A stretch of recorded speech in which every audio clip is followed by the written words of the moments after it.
راہ فرار ہے وہ IMF ہے. اگر آپ نے IMF کو ساتھ رکھنا ہے تو آپ نے ایکسچینج ریٹ اپنی مرضی کے نہیں کر سکتے. ضروری یہ ہے کہ ہم اپنے امپورٹ کو روکیں. پاکستان کو ہم کیوں لے کر آئے ہیں ڈیفالٹ کے نیچ پہ؟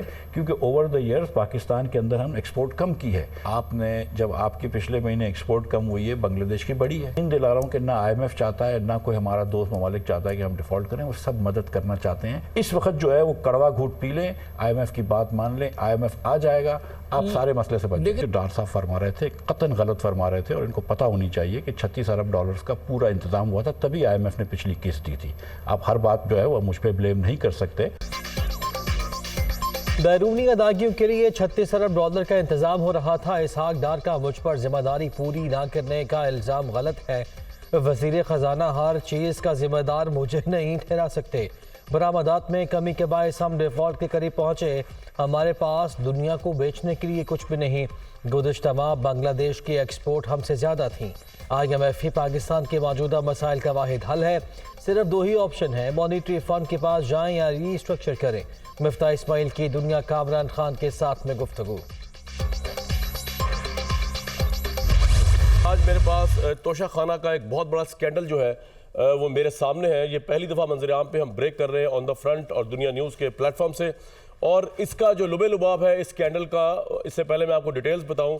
پہلے تو وہ سمجھ لیجئے, وہ صرف اتنا سا ہے, اتنا نہیں ویسے بہت بڑا ہے, کہ 5 سے 6 ارب روپے کے مبینہ طور پر خلیجی ممالک جن میں محمد بن سلمان بھی شامل ہیں, ان کی طرف سے آنے والے خواتین کے زیورات جو عمران خان صاحب کو مبینہ طور پر تحائف کی صورت میں دیے گئے, جن کو توشہ خانہ میں جمع ہونا چاہیے تھا, وہ مبینہ طور پر توشہ خانہ کے بجائے سیدھا پرائم منسٹر ہاؤس میں گئے, اور ان کی مبینہ طور پر غلط ایسٹیمیشن لگی, اور ان کو مبینہ طور پہ لو پرائس کر کے لو پرائس پہ بیچا گیا.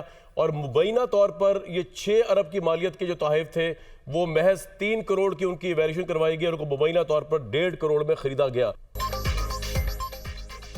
عمران خان کی توشہ خانہ سے اربوں کے زیورات کی کوڑیوں کے بھاؤ وغیرہ خریداری, گراف اور بلکری جیسے مہنگے ترین برانڈ شامل.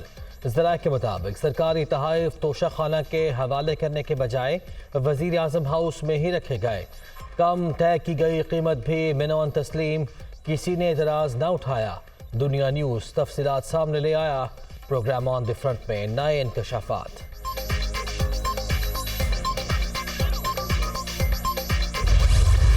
اس بات کی تصدیق کرتا ہوں کہ یہ وہی رپورٹ ہے جس کی بنیاد پہ عمران خان صاحب کے خلاف انکوائری ہو رہی ہے, اور مختلف ٹائم پیریڈز میں ان کے جو غیر ملکی دورے ہیں ان میں 2 طرح کے گفٹس کی کیٹیگریز ہیں.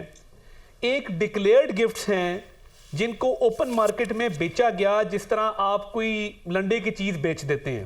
یہ نہیں ہے کہ میرا گفٹ ہے میں بیچ دوں. دیکھیں, یہ مس یوز آف اتھارٹی ہے, ابیوز آف پاور ہے, اور سیدھی سادھی کرپشن ہے. اس میں 3 جرائم ہے نا. پہلی بات, آپ بیچ نہیں سکتے, ریٹین کر سکتے ہیں.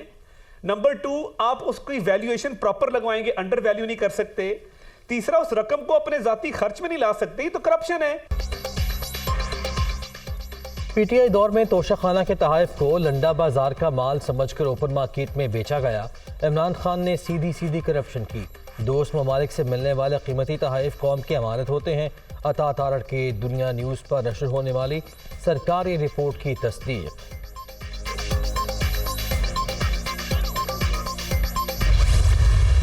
3-4 سال بعد حکومت ایری چوٹی کا زور لگا کے روزانہ توشہ خانہ میں سے کچھ لے آتی ہے. کیوں ایک شخص کو بار بار ٹارگٹ کیا جا رہا ہے توشہ خانہ پہ؟ کیوں نہیں ان گاڑیوں کی حساب کتاب آپ کہہ رہے کامران شاہد؟ کیوں اس ملک میں ایک پارٹی کو فارن فنڈنگ پہ پاکستانیوں کو ٹارگٹ کیا جا رہا ہے؟ نون لیگ اور پیپلز پارٹی کے الیکشن کمیشن میں کیس پڑے ہیں فارن فنڈنگ کے, آج تک تاریخ نہیں لگ رہی ہے. آپ کو پتہ ہے کہ کر کے سارے چور ڈاکو واپس ملک میں بھی آ رہے ہیں, مقدمات بھی واپس ان کے ہو رہے ہیں, اور یہ ہر سطح پہ کوشش کر رہے ہیں کہ عمران خان کو کسی طریقے بھی انتخابی پروسیس سے ہم نے باہر رکھنا ہے. حکومت 3.5 سال میں صرف توشہ خانہ ہی نکال سکی. ایک ہی شخص کو بار بار کیوں ٹارگٹ کیا جا رہا ہے؟ نون لیگ اور پیپلز پارٹی کے فارن فنڈنگ کیس کے فیصلے کیوں نہیں آتے؟ چوروں نے NRO 2 لے لیا, اب ایک ایک کر کے پاکستان واپس آ رہے ہیں. عثمان ڈار کا جواب.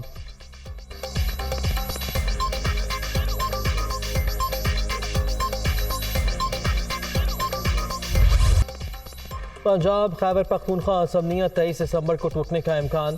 تحریک انصاف کی سینئر لیڈرشپ 23 مارچ سے پہلے نئے انتخابات کی خواہش مند، حتمی تاریخ کا اعلان لبرٹی چوک پاور شو میں ہوگا۔ وفاقی حکومت تحلیل روکنے کے لیے سرگرم، پی ٹی آئی سے مذاکرات کے حوالے سے ایک اور اہم پیش رفت، صدر مملکت سے ایاز صادق اور اعظم نذیر تارڑ کی ملاقات، سیاسی صورتحال پر حکومتی موقف سے آگاہ کیا، عارف علوی کی ضمانت پاک میں عمران خان سے مشاورت۔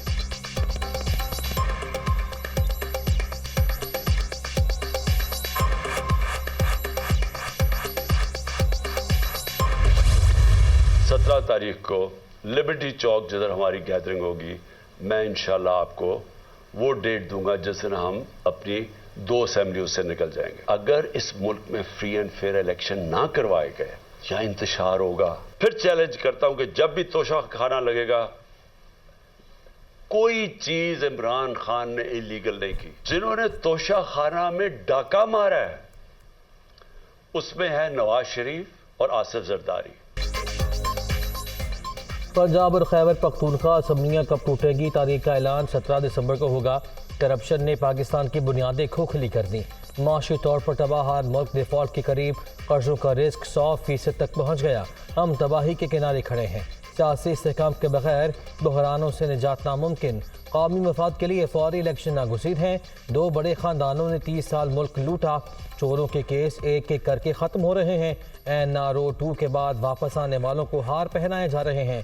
عمران خان کا ویڈیو لنک خطاب۔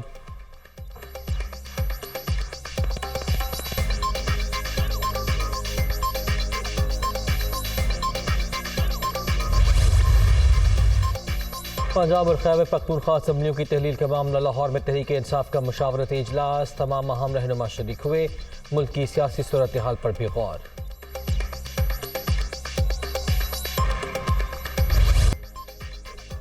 عام انتخابات کے لیے حکومت پر دباؤ بڑھانے کی کوششیں، تحریک انصاف کی الیکشن کراؤ ملک بچاؤ مہم جاری، لاہور اور کراچی سمیت مختلف شہروں میں ریلیاں، پی ٹی آئی کے کارکنان، ارکان پارلیمنٹ اور اہم رہنما شریک۔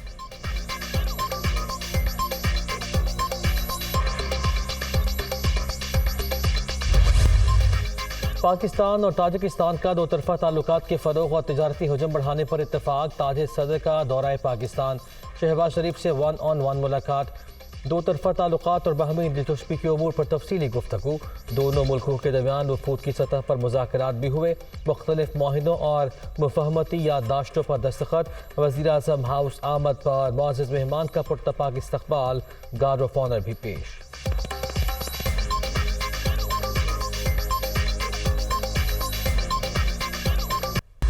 انانوی دوستانه و همکاری‌های سودمند با پاکستان در سیاست خارجی تاجیکستان جایگاهی مهم دارد. با در نظر داشت مشکلات فعلی اقتصادی جهانی، ما با تامین رشد میانبردی، همکاری‌های تجارتی و اقتصادی و سرمایه‌گذاری مقصود در بخش‌های به ادامه مقاومت مشترک به خطر و تهدیدهای معاصر از جمله تروریسم، افراطگرایی، پاکستان کے ساتھ تاریخی نوعیت کے تعلقات ہیں، تجارت سمیت مختلف شعبوں میں تعاون کو مزید فروغ دینا چاہتے ہیں۔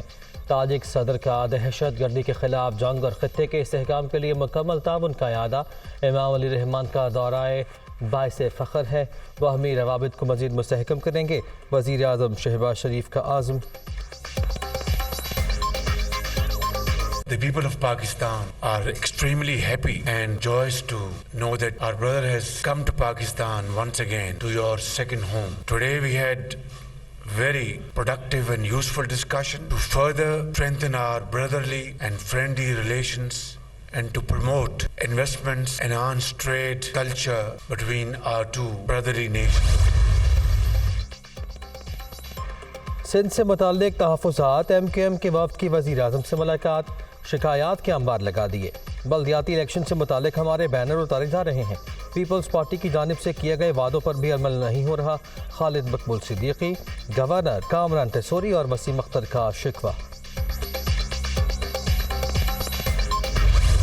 ہر چیز پہنچ سے باہر، پاکستان خطے کا دوسرا مہنگا ترین ملک قرار، آنے والے مہینوں میں مہنگائی کی شرح اور بھی زیادہ رہنے کی پیش گوئی، سیلاب نے معیشت کو شدید نقصان پہنچایا، زراعت اور لائف سٹاک کے شعبے تباہ، روپے کی قدر مزید گر سکتی ہے، ایشیائی ترقیاتی بینک نے رواں سال کا آؤٹ لک جاری کر دیا۔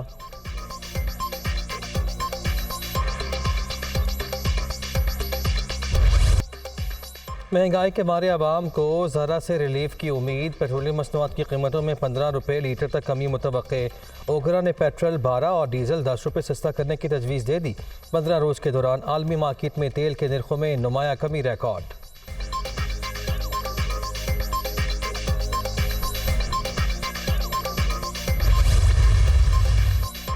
کراچی والوں کے لیے اچھی خبر کہ الیکٹرک صارفین کے لیے بجلی 2 روپے 45 پیسے فی یونٹ سستی۔ نیپرا نے اکتوبر کی فیول ایڈجسٹمنٹ کی مد میں قیمتوں میں کمی کا نوٹیفیکیشن جاری کر دیا۔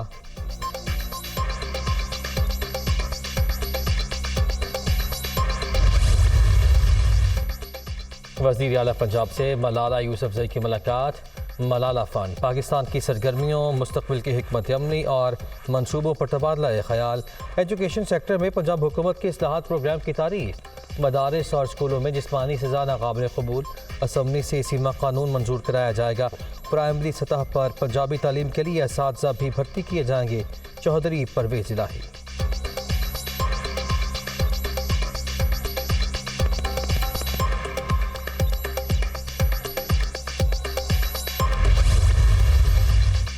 اسموک کے تدارک کے لیے اہم اقدامات۔ لاہور ہائی کورٹ کا مارکیٹیں رات 10 بجے بند کرنے کا حکم، اتوار کو مارکیٹیں 2 بجے تک اوپن۔ تمام ریسٹورنٹس بھی رات 10 بجے بند۔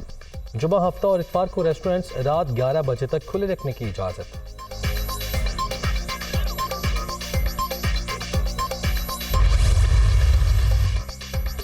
دنیا کو قیام امن کے ساتھ ساتھ سماجی اور معاشی ترقی کے چیلنج بھی درپیش۔ انسانی حقوق، عالمی انصاف اور موسمیاتی تبدیلیوں سمیت مشکلات سے نمٹنے کے لیے مشترکہ کوششیں ناگزیر ہیں۔ بلاول بھٹو زرداری کا اقوام متحدہ کی سلامتی کونسل کے زیر اہتمام مباحثے میں اظہار خیال۔